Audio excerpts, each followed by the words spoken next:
Hello YouTube, Brian here, and I got a review for you of this guy today. This is the NRS Neko Blunt.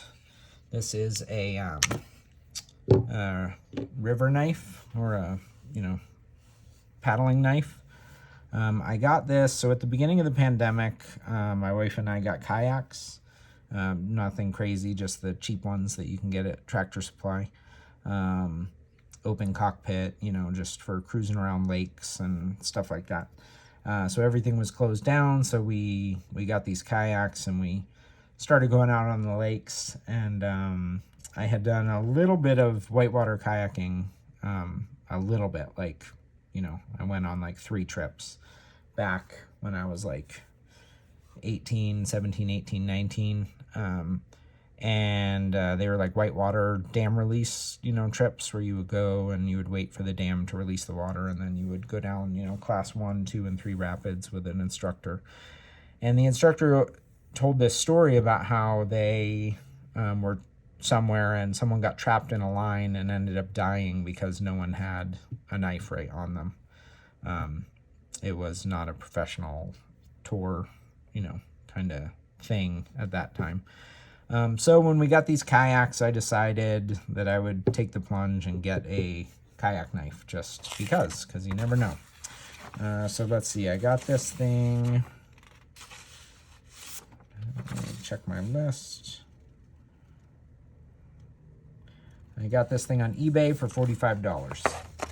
It's 440C steel, made in China. It's stamped. It's, not a very ergonomic or nice, knife, but that's not what I need it for.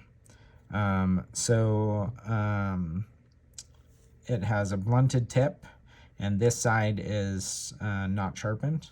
It has a bottle cap opener. This is an oxygen tank key. It has partial serrations and partial flat blade.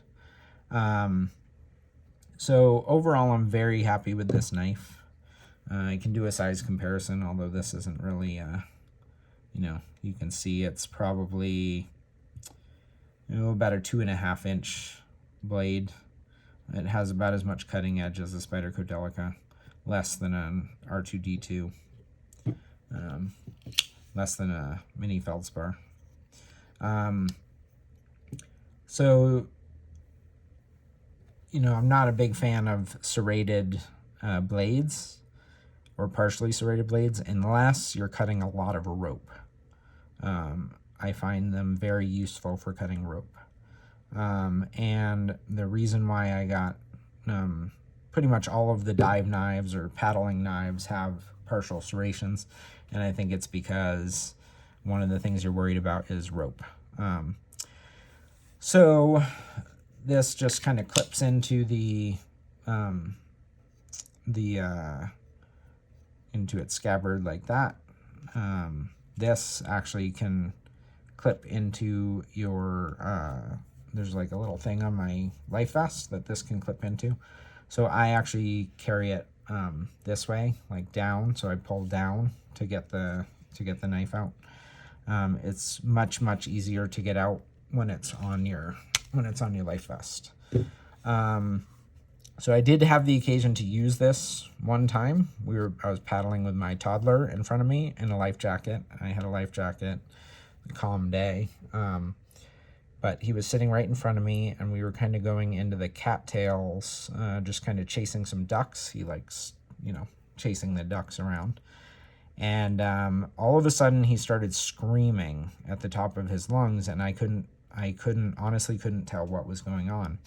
And it turns out that there was fishing line stuck across 2 of the cattails right at his neck, and it was pushing on his neck. And it took me a second because I saw the cattails kind of bending in like that, and I grabbed the knife and cut the fishing line immediately. And it worked perfectly for that. So he wouldn't have died. He wasn't in like peril of dying or anything like that. But in my mind, $45 well spent to be able to just cut that really quick and, not have to worry about it. He was fine. He had a little mark on his neck, but he was fine. Gave him some snacks, and he was all good, and we've been back out on the water since, and he's fine. But yep, so this knife, as far as I'm concerned, is worth its weight in gold. I would encourage anyone who does any paddling or boating activities to carry a knife on them, just because you never know. And rope and fishing line and netting in the water is a potentially disastrous thing. So it's cheap insurance to me to just have a cheap knife like this on you. Yeah, so not a phenomenal knife. I would give this thing maybe a 3 out of 10 for you know, as a knife, separate from paddling. But, you know, the blunted tip lets you get in under, you know, if someone has any kind of twine wrapped around them, you can slip the blade in and then lever it out without stabbing them.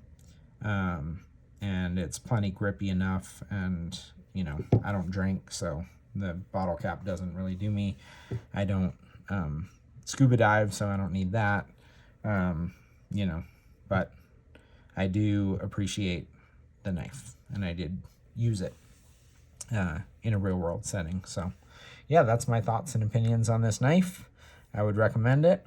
It's the first one I tried. There's a Gerber that is a blunted tip too, and those, the Gerber and the NRS, there's like 3 NRSs. One has like it like has these 2 buttons on the side that you can push, and people said it was cool, but that, you know, just yanking this thing out is very intuitive, and it's gross motor skills. And I know from, you know, carry conceal classes and stuff like that that I've been in, that in times of stress, your fine motor skills go out the window, so you just want gross motor skills. And I can tell you that when I was under stress, when my toddler was screaming, just grabbing this thing out really quick and cutting the line was easy. I didn't have to fiddle with some little buttons or something like that. So this is the only one I tried. I don't really have anything to compare it against, but those are my thoughts. Those are my opinions. I hope it's helpful or at least entertaining. And I'll catch you on the flip side.